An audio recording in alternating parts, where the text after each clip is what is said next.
Morning, Suzanne Joy. Good morning, Deborah, LeeAnn. Let's talk about this amazing gene key of Epiphany since you know it so well. Mm. So we're going to be diving into Gene Keys written by Richard Rudd in the 43rd Gene Key. And as we mentioned last week, this is all tied in with the I Ching. And so it's the turning of the wheel. And so every 6 days, it kind of rotates to a new theme. And so this week's theme is deafness. So The um, shadow. the shadow, which is a very human state. And you can probably see it in humanity when somebody's worried a lot. And then the other, that's the repressive nature. It's all internal, it's worry. But the external or reactive nature is very noisy. And so you can see that play out. But out of the deafness, the gift of that is insight. So new things kind of arrive, kind of like insight meditation. And then the citic state or the highest essence is related to epiphany, where you have a full body. Ah. So, It's like I think it's funny that in the past they used to have in the cartoons that they used to have in the newspaper. Remember, they would have the light bulb moments, yeah. and Ta-da. it does kind of strike like that. Those epiphanies that we have. So, um, I wanted to just talk a little bit about the uncertainty because I feel like ever since, for me, it really was clear to me in 2020 when we hit the whole pandemic thing.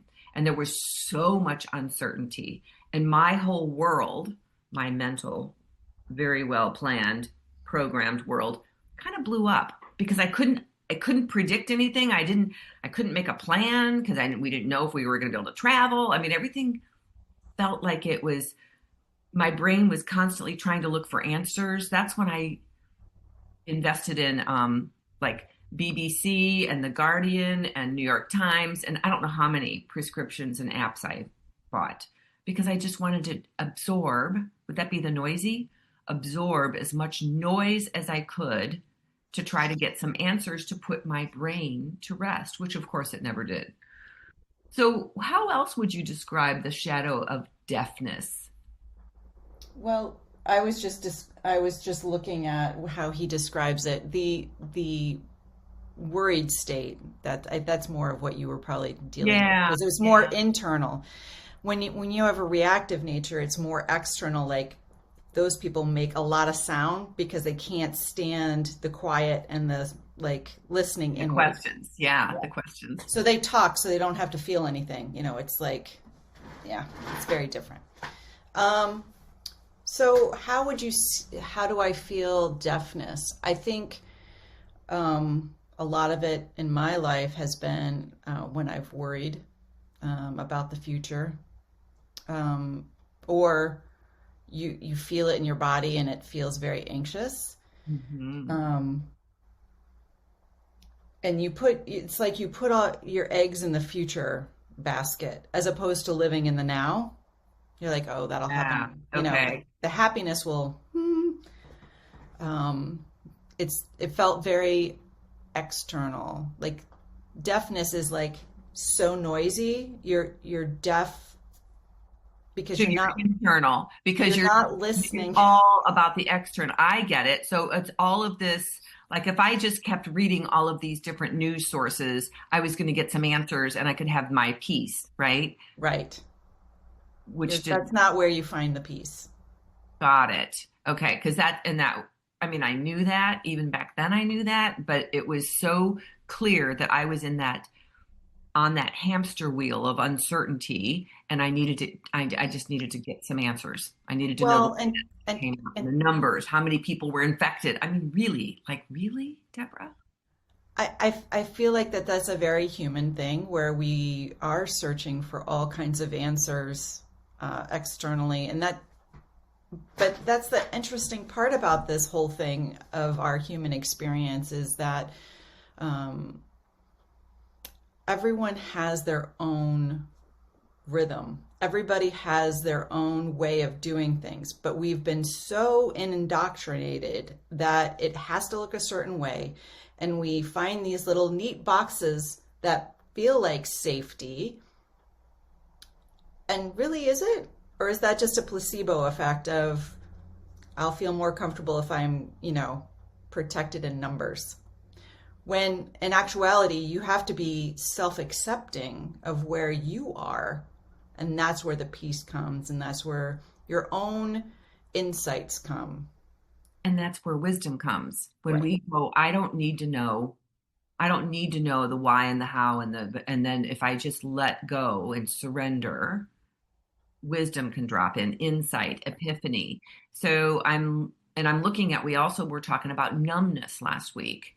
And Mm-hmm. I feel like that's another form of numbing the uncertainty, which we don't want to feel because it feels so uncomfortable. So now that we're learning how to feel uncertainty and being quiet and having more pauses and more contemplations, insight can happen.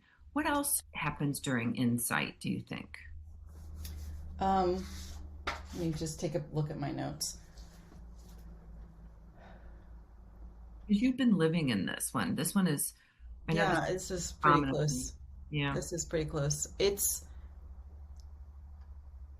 when you think about nature, it's funny because I've for so long been a searcher, and I would gobble up everything that I could probably research on all different systems and ways of being in the world, and more, how do I unpack like what I've had to learn about myself.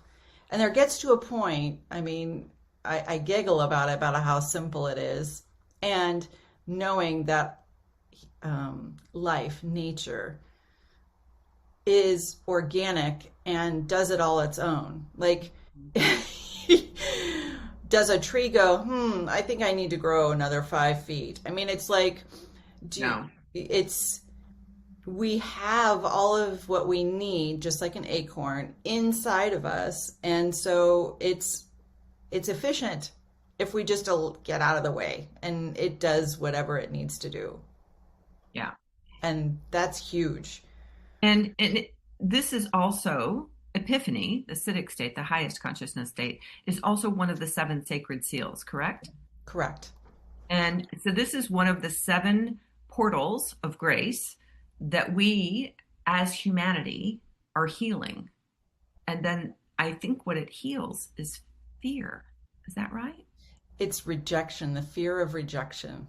Ah, And so as we work through our own self acceptance, our own love of self, that is when we are able to embrace compassionately other people. And you don't have fear about any kind of outside, external, because you are in that friendliness. Can you imagine if everyone understood this about themselves? I loved how Richard said, there wouldn't be any border patrol. There wouldn't be any passport, because how would money serve? Because if you need something, somebody would say, "Oh, I've got that. Here, I've got that." yeah, And then you say, "Oh, I need this." And they go, "Oh, sure, here." And so there would be this natural flow of energy, because everybody, was just trying to help other people and help themselves. Like it's yeah, natural flow, energy flow. So yeah. And um, it just feels, I dream of those days. I know I've lived during those days. And so I remember a part of my body remembers that and wants to relax into that. And I can also feel all the other ones going, are you crazy? Do you have enough money to pay for this? And I'm like, yeah, if I've learned anything in the past 10 years is that I've learned such a trust with Source, and mm, knowing that we are ever resourced. The ideas come, the people come at exactly the right time. Um, and you'll see them more synchronicities happen faster when there is alignment. Mm. Now, if things are not clicking, you may want to kind of identify, am I trying to force something? And that's one of the, it's in the Ring of Destiny. And so that's related to force. Am I trying to force something that's not in alignment and make it happen? Or can I, hold that space for what wants to come through naturally? Oh, And, of and what that's is. Mhm. so much more efficient. Yeah. So, and this is so funny because it ties into the mudra so beautifully. So these mudras are ancient and go back, and they all tie to these different energy meridians within our bodies to help to open our systems into receiving this higher consciousness. So I want to show you this is, and when you were talking about the interconnectedness stuff. So you take your thumb and forefingers and you connect them like a figure eight or an infinity symbol, and then you just fold your fingers around like you normally do. So inside is your thumbs connected, and then your fingers are overlapped.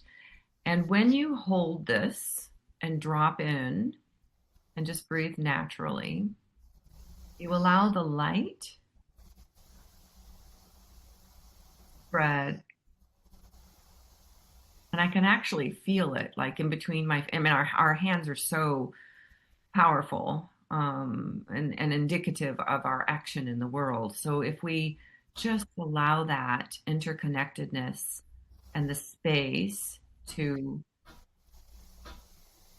let the light flow. And you talked about trust and trust. Yeah. Such a relaxing there. Oh my Yeah. You can't force an epiphany. It it comes naturally in its own space and time. So Yeah, it's a way of surrender. so beautiful. Anything you want to add before we? I love I love the quote, knowing nothing and resting in everything. Oh, That is such a beautiful like reminder for ourselves that we don't have to have all the answers right this minute. in fact, But we never will have all the answers. So there we you won't. go. So just be okay with that. All right. Well, Much love. much love to each of you. Thank you for being with us. Take care till our next time together.